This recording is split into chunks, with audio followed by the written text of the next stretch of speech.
జగిత్యాల జిల్లా కొడిమియాల మండలం పూడూరు గ్రామంలో ఓ 100 ఏళ్ల పురాతన భవనంలో అంగన్వాడీ సెంటర్ నిర్వహిస్తున్నారు. భవన పరిస్థితి వర్షానికి కింది నుంచి ఊటా పైకప్పు అక్కడక్కడ ఊడిపోయి వర్షానికి తడిసి ఎప్పుడు కూలుతుందో తెలియని పరిస్థితిలో ఆ భవనం ఉంది.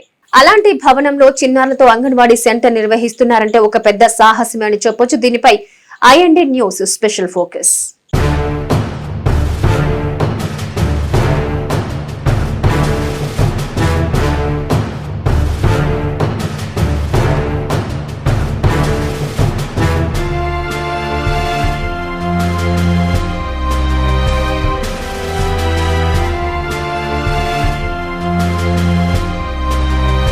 దీనిపై ఏ ఒక్క అధికారి స్పందించకపోవటం గమనార్హం. సెంటర్ చుట్టూ గడ్డి పొదలు, వర్షపు నీరు, భవనం పక్కన కూల్చిన బండలు, భవనం ఎప్పుడు కులుతుందో ఎట్నుంచి పాములు వస్తాయో తెలీదు. సెంటర్ చుట్టూ ప్రమాదమే ఉందని, భవనం చూస్తేనే భయమేస్తోందని, పిల్లలకు రక్షణ లేదని చిన్నారుల తల్లిదండ్రులు ఆవేదన వ్యక్తం చేశారు. కొత్త భవనం లేకపోయినా కనీసం అద్దె గదిలోనైనా సెంటర్ నిర్వహించాలని కోరినా ఫలితం లేదని, పట్టించుకున్న వారే లేరని ఆగ్రహం వ్యక్తం చేశారు. భవిష్యత్తు కోసం బడికి పంపిస్తాం కానీ ఈ సెంటర్ చూస్తే ఉన్న భవిష్యత్తుకు గ్యారంటీ లేదని వాపోయారు.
ఒకసారి రండి చూడండి సార్, లోపల చూడండి ఒకసారి.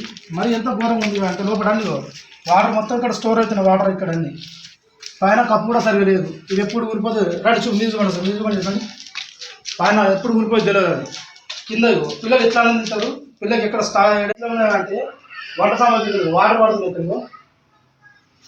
ఫుడ్ కంటెంట్ అయితే చాలా మందికి అనేది మళ్ళీ ఫుడ్ పాయిజన్ అట్లా ప్రాబ్లం ఉంటుంది. అది దయచేసి ఇప్పటికైనా స్పందించగలరు. అది చూడండి వస్తారు అక్కడ, అది కూడా చూడండి. కింద జాగా పెట్టడానికి వీలు లేకుండా అట్టే పెట్టరు, కింద మీద బెంచ్లు పెట్టుడు అవుతుంది. లోపల వరంలో చూసినాక ఒకసారి బయట దొరుకుతుంది. బయట ఎట్లుంది అంటే చెట్లు పొదలు, ఇక్కడైనా విష సర్పాలు తిరుగుతాయి, పిల్లలకి ఏమైనా అయితే దీనికి గోలు బాధ్యులు. ఒకసారి మీరు ఒకసారి చూడండి సార్, ఒకసారి చూడండి సార్. మరి ఇంత శిథిలావస్థ ఉంటే ఇంతవరకు అధికారులు ఎందుకు స్పందిస్తలేరు దీనికి తప్పవరు దీనికి. మరి ఎలాంటి రక్షణ చర్యలు లేకుండా, ఎలాంటి ఫీలింగ్ లేదు, ఏం లేదు, చెత్త దగ్గర అందరూ వాడేసారు. అప్పుడు మొత్తం చేసారు. అంత కష్టం ఉంది. దోమతో పిల్లలు జన్మ జరగతే విష జరస్తే బాధ్యత అవుతుంది. అందరు చిన్నపిల్లలు ఉంటారు చూడొచ్చు, అందరు చిన్నపిల్లలు స్కూల్ అందరు చిన్నపిల్లలు ఉంటారు ఇక్కడ. ఇప్పటికైనా అధికారులు దీనిపై వెంటనే స్పందించాలని కోరుకుంటుంది.